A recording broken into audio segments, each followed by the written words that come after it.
What's Gucci, everybody? Burgundy Pyre here. For today's vid, the first on the channel, we're going to begin on a strength playthrough. This character is going to end at around level 137. Not around, specifically at level 137, between the 125 and 150, quote unquote, metas. And stats are going to have 56 Vigor, 35 Endurance, 70 Strength, 16 Dexterity, and 12 Faith. At least I'm pretty sure. So with that being said, let's go ahead and get started. We're going to start with the Vagabond, because that's the best starting class for the build that we're going to be doing, at least with the stats that I specifically laid out for myself. I used a planner, and I can link that in the description, as long as I remember to do so. Actually, let me go and jot that down. Link. And I'll also link the finished build there too.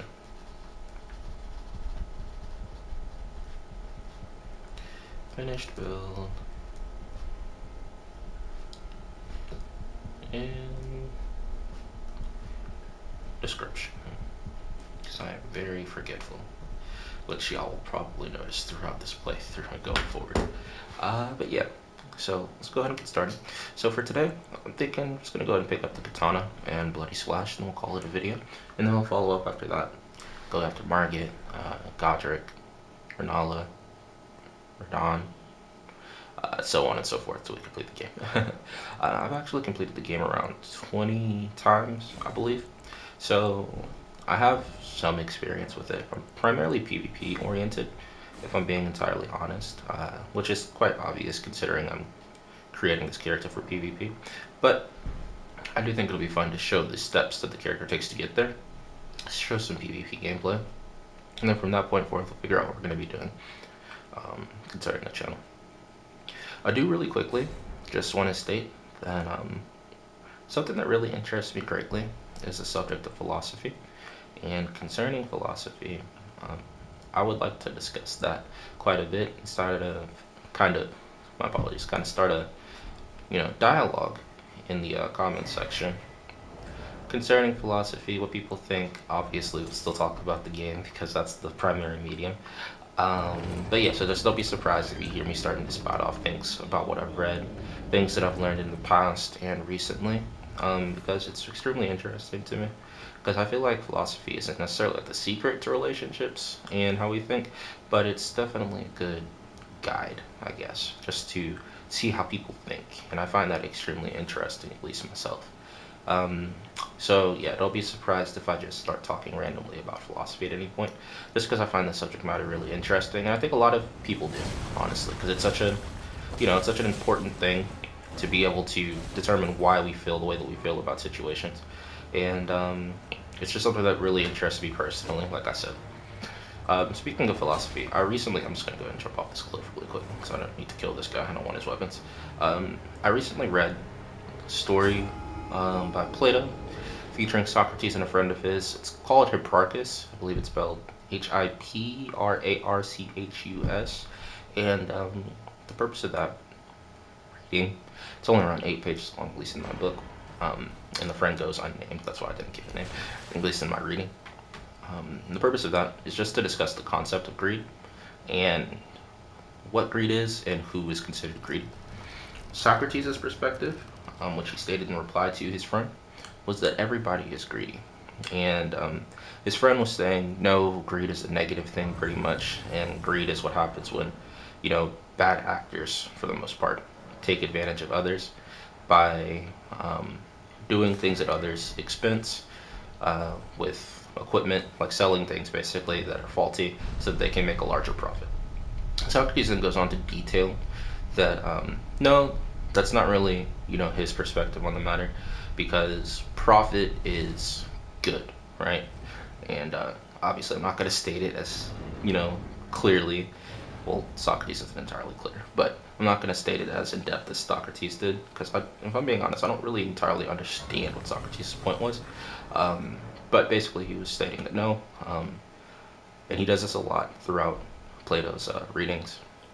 No, greed is good because greed is somebody that's pursuing profit, and you can only make profit off of something good, right? And there's a lot more detail. I'd really highly recommend reading it because it's really interesting read. But Socrates' friend really just disagrees, but he gets caught in the trap that a lot of people get caught into, including the people that are reading Plato's works thousands of years later, where it's just like this this point of yours, every previous point, every preceding point that you made makes perfect sense, but the resolution kind of doesn't. It still flies in the face of what I believe, and I can see why he got so confused. I was still partially confused after reading it, reading over it, annotating it, and reading it again. But one thing that I wish that Plato would do with Socrates is, at least with the writings that he has centered around Socrates, is discuss more of the nuance that's occurring in the discussion, right? Because I feel like it's kind of glossed over the fact that there's a difference between being greedy for one's own personal benefit or the benefit of others that that person cares about, or for the benefit of just a great large number of people, right? Um, Compared to people that are being greedy at the expense, or even worse, to the detriment of others. And I really wish that the conversation had discussed that a little bit more thoroughly. And it's entirely possible that it did, and I just didn't catch it because it's really, there's a lot of layers to Plato's writing, I'll say. Let's go ahead and get Torrent really quick. But me, I'm of the mind that, yeah, I do agree with Socrates. Everybody is greedy. If you want to protect everybody that's close to you, if you want to do well for everybody that you care about, if you want to do well for your fellow man, you want to do well for as many people as you can. That's how people are generally driven. And yeah, that is greedy. So I can understand that point of view. But like I said, that nuance is kind of ignored because it's just, oh, in all honesty, I guess Socrates is answering his friend's question. Well, Socrates raises the question in the first place and then starts arguing about it. Or debating, he's not really arguing. So he's answering what greed is intrinsically, I guess, but I think he's missing the spirit of the argument. And I honestly feel like a lot of the times when I'm reading through some of Socrates' arguments or discussions, that the spirit of the argument gets lost when we start going into the minutia. So, like I said, that might just be my limited understanding. It probably is my limited understanding, but it is something that I find a little bit frustrating when I'm reading through. But at the same time, I do appreciate Socrates' mind, and I do find his words very intriguing pretty much every time that I read them. That's why I continue to read them. And when I say Socrates, I mean Plato. Socrates never wrote a thing down. Socrates might not have even existed in the first place, but probably did. But yeah, so right now, let's go ahead and get this bonfire, or the sign of grace, and we are going to head for the Uchigatana. And the reason why we're heading for the Uchigatana is because Margot is weak to slash damage, and I want to see just how well focusing on the weaknesses of the bosses impacts the ease of the boss fight. It's not something that I really paid attention to prior, unless we're talking about like not using holy attacks at the end of the game, because everybody and their mother is resistant to holy once you get to the end of the game, which is really annoying for a faith build, but at least they have fire to back up, or to use as a backup, or flame art, I guess, more to be more specific. But yeah, let's go ahead and get that Uchigatana. I believe, well, I probably should have gotten the map back here. I definitely should have done it. I'm going back to get the map. And then I'll see if I can see where it's at. Go ahead and get these set up really quick. This will be here, this will be here, and I like to have my Flask of Wonders Physic at the final one down at the bottom. And I actually keep the same thing for PvP when I'm doing it, even though the Spectral Steed Whistle, is that what it's called? I actually don't remember what it's called. Yeah, Spectral Steed Whistle is not useful in PvP, obviously, because you can't use it. But my muscle memory just allows me to ignore that one when I'm doing PvP, because I know I can't get on my horse, and then just keep going from there. And I think right around here is where we want to go. So I'm going to go ahead and head over there. I'll probably cut out the time while I'm running to the destination, and I'll see y'all once I get to that location. Let me just go ahead and show up one really quick, really briefly. It's right around here, okay? Ouch. But yeah, I'll see y'all as soon as I'm over there. In the interim, I'm going to go ahead and talk to Roderica and get that golden seed. that she gives us, as well as the Spirit Summon Ashes, the Spirit Jellyfish. Well, actually, I guess I could just show that to you guys really quick, and then I'll cut once I get to Roderica. And then I'll pick it back up once I'm at the location, right over there. Okay? Let's... Oh, these Storm Wolves. We'll stop at this side of Grace first, so that the wolves don't attack us while we're talking to Roderica. Too late. There we go. And I will be skipping through most of the dialogue and the cutscenes. If you are interested in it, please let me know in the comment section. It's just that, like I said, I played through the game so many times, and it's not really the focus. Like a fresh playthrough, the game's like 7 months old at this point. So I don't think that, you know, everybody needs to see like the fresh playthroughs. I want to show just kind of like how I can approach a playthrough with knowledge of the game, and hopefully some people can glean some things out of that, and hopefully I can learn quite a bit too, because it's an approach that I've never taken. I really just, this is my build, this is how I'm going to attack, and I'll just keep on persevering until I kill the enemy. The only other time that I was switching up my approaches and everything was my first playthrough, back when the game dropped, so I had pre-ordered it, because I love the Souls series. I've actually played every Souls game. The only one that I haven't beaten is Sekiro, and in all honesty, I think the reason that I didn't beat it is because I bought it on PC, and I'm not accustomed to playing on PC. Currently, I'm playing on PS5, and I'll probably be playing on PS5 every single time you see me going forward. But yeah, let me go ahead and go over here, and I'll cut once I find the location, okay? Alright, see y'all in a bit. Hey y'all, so I stumbled upon Alexander, so I'm going to go ahead and help him out, and I'll show on the map where exactly he is, so that people that are interested can go ahead and get his playthrough or his quest line started. I will say, you really don't need to do any of this. You can ignore Alexander entirely until you get to the Radahn boss fight, and after you beat him, after you beat Radahn, you can talk to Alexander there, and you'll suffer no consequences for not having fought, and not having followed the playthrough up to that point. So it's nothing to worry about too much, and I'm going to ignore that. I'm going to ignore most of the enemies if I don't need to fight them. I think there's a Trina's Lily? No, it's a Mushroom. Those are valuable as well. Yeah, but I'm going to ignore most of the enemies unless I absolutely need to fight them to pick up something where they're keeping me from being able to, you know, pursue my goals. And I think the lance is right over here, so I'm going to go ahead and pick that up really quickly, because that's a really good weapon to have. I don't think it's the best for PvE. I mean, 2 lances or 2 great spears is definitely pretty good for their jump attack damage, and they can do pierce damage, which allows them to do counter hits, which is pretty good. And you know, one fun thing to do is get 2 lances, one with Crag Blade in the left hand and another one in the right hand with Royal Knight's Resolve. So that way you can do some pretty big chunks of damage without having to monitor your left-handed weapon overly frequently, especially like in a boss fight. Maybe I'm mistaken. Maybe the lance isn't over here. Actually, yeah, it's right. It's right there. Let's go ahead and go over here to the other side. Need to go on top of that. Let's go to the back. What's in this box?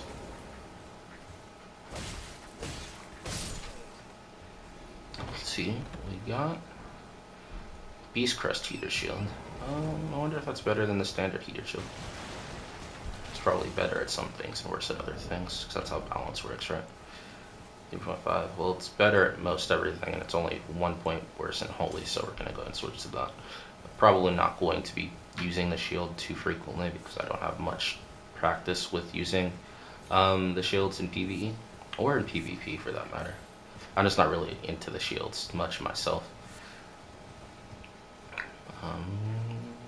Here we go. And I believe, like I said, this is the lance. Let's go ahead and see. Yep. And if I can use it, I might use that until I get the Uchigatana. No, we're falling. Let's see if I cannot use the lance. Ooh, definitely can't use the lance. Probably two-handed and put 1 level into Dexterity, but it's not that pertinent as of now. I also want to go to Corn in the Round Table Hold after I do unlock the Round Table Hold, because like I said, I'm going to have 12 faith in this character. That's just going to be for things like Bestial Vitality, Bestial Sling with the claw marked seal, and what was the last thing? Yeah, all the fortifications and maybe a heal as well, just to have that for PvP combat. And the fortifications are really nice for PvE as well. Alright, here we are. Let's go ahead and open this. And we'll get the Uchigatana. Probably not get Bloody Slash in this episode because I don't want the episode to run too long. We'll get the Uchigatana and we'll fight the boss of this area. And then we'll call it a day, okay? So let's go ahead and let me rest here really quick. And we'll get started. No talismans. I have 2 Exalted Flesh, which I'm probably not going to use. I'll just put this right here. Can't even use this yet because I haven't spoken to Rune and Ronnie yet. There's a root resin. We like those. I wish I had a holy weapon to keep these guys down. It's really nostalgic, doing like no damage to the enemies. Reminds me of going into the catacombs for the first time in Dark Souls 1. It's like I'm doing no damage, no idea where they're coming from, and they hurt me quite a bit. But that was 2022 now. That was a decade ago now, more than. So hopefully we've improved after so much time in the series.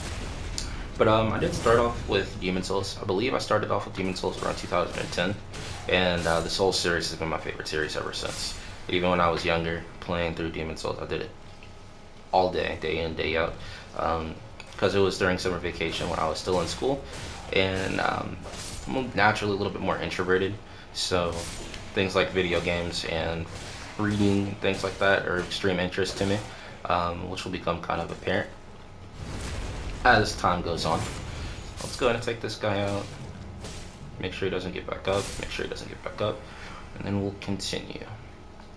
We'll pick these up. I'm not sure if we're going to use... Oh, yeah, it's Grave Glovewort. I don't really use the Spirit Ashes that require the Grave Glovewort. I honestly only really use the Mimic Tear, maybe the Black Knife Tiche Spirit Ash. Seems like a room where I'm going to get ambushed. So we're just going to pull this guy in first. Yeah, there's another one coming. Let's see if we can take this guy out before he gets here. They're not doing too much damage to me, but obviously if I get jumped, that'll be a different story altogether. Like an arrow came. I kind of feel like those might spawn too once I get to the center of the room. So let's just try to, you know, I'm just running past y'all. You're taking too long. You're just strolling about doing your own thing. Let's get this lever and this item. And the Uchigatana, I do believe, requires some maneuvering in order to get to. Let's see, because this is really short dungeon, and I believe the Uchigatana is actually right up there. So let's see what we can do. Oh, missed one earlier. And you notice me crouching. That's just to... Oh, I think that's where we need to go. But you notice me crouching. That's just to get my stamina to recover a little bit quicker. Notice how it stops going down and starts to recover once I do the crouch up and down really quick. So that's why I'm doing that. You'll see some of the PvPers doing that too, especially during combat. If you're wondering why people are crouching a whole bunch, that's probably why. But let me go ahead and get over here. But yeah, we're gonna upgrade this Uchigatana to heavy and use it for PvP and PvE. And I'm gonna try to use options only that I plan on using for the finalized PvP build. And I'm going to get unsheathed so I can make this heavy, so I don't need to worry about focusing too much on dexterity. I might get dexterity up to 16 just so I can use all the weapons that I want to use that have dexterity requirements. But let's go ahead and get this boss fight. I don't remember who it is. Part of me thinks that it might be like the weakened Black Knife, but we shall see. Yeah, it is the weakened Black Knife. Cool. I do not enjoy the Black Knife assassin fights. Their timings are so strange to me. And they're just so floaty. But hopefully we could take it out on the first shot. Can we use the Uchigatana yet? No, we cannot. I think we probably need 1 more point in dexterity. 2 more points in dexterity. We're just going to jump in and jump out because we can't stagger it with a single jumping attack. We will have to be careful of its grab attack because that has really delayed animation, and it usually catches me because I start to panic roll even though I know that that's what it's going to do. It's just still just the way that they flow, and I really like it because it does seem like a, I don't want to say like an undead, but they kind of seem like a zombified assassin, which is really cool. He keeps on dodging while jumping attacks. I'm not really using my shield, so I'll go ahead and two-hand, get this fight over with a little bit sooner. It's really dark over here in the corner, which is definitely to the benefit of the Black Knight Assassin and to my own detriment, but it's okay. We should be fine. I don't think we've healed once. Okay, we'll roll out the way. Let's go ahead and get our stamina back. Go back in. And one thing that I will say is if you do struggle with a lot of the boss fights, I know it might seem daunting to learn the boss's entire moveset, and I very rarely do, but if you just, you know, play a little bit more passive, you try to stick and move, the boss fight will take longer, yes, than if you just learned it traditionally, quote unquote, but it's also much safer if you just, you know, take your time, stand back, and when you do know there's an opportunity, then you go in, as opposed to trying to be like a PvE god like some of the dudes that we see on YouTube a lot of the time that have learned the fight intimately. So yeah, just kind of this stick and move strategy you see me employing. Just because it doesn't work every time doesn't mean that it's not very viable. So I got silent there when I saw the sparks coming, saw the sparks flying, I got scared. Let's go ahead and do that. Nope. I keep on getting hit. Let's get out of here. I'm expecting him to try the grab attack soon. Him or her. I don't know if it's a boy or a girl. Let's go ahead and aggress because he's almost dead. And I'll get greedy and fly in the face of the advice that I've given. I think he's one more away. Yep, there we go. Right there, one more away. Let's go ahead and open this up. And I think that's a pretty good place to stop the vid. Right here, we're going to get Death Root, which will be valuable for us when we get to Beast Clergyman. After we go to the Third Church of America, I believe it is. So we can pick up Bestial Sling, Bestial Vitality, Clawmark Seal, and I think that's all this character is going to be using. I could use some of the other Bestial Incantations, but this is primarily a melee focus build. I'm not going to be cruising my mind at all. So I really just want those other things to be supplementary. But let's level up so that we can use our katana. There we go. And yeah, you can see we can now two-hand the lance if we wanted to. So we'll see what we do about that, because that is a weapon I'm going to be using for the final iteration of this character. And while we're here, let's go ahead and upgrade our flasks. But yeah, that'll be it for the first vid. After this, we're going to go ahead to Fort Height, and I believe Fort Height's like right over here in that bottom little corner. We're going to go to Fort Height to get Bloody Splash, and that doesn't really take too long. I'll start at that location for the next video, and then we're going to go ahead and fight Margit. We'll see if we can upgrade our Uchikatana to +3, and yeah, it should be pretty fun. I'm probably going to go get Unsheath as well, which will be found in the southern portion of the Igil Lake. It's like right around here. But I'm not going to equip it because I don't think I have the ability to put heavy enchantments on my weapons yet with just the regular whetstone knife. But yeah, I'll see you all next time, and thank you so very much for watching. Like, comment, and subscribe, all that good stuff. If you do, you know, feel the need to like the video because you liked it. If you do feel the need to comment because it's something that you wanted to comment on. And please subscribe if you're interested in the videos, or if you just want to see what's going to happen next and as I develop on the channel, okay? But yeah, everybody have a great, fantastic rest of your day, and yeah, let me know what if any feedback that you guys have.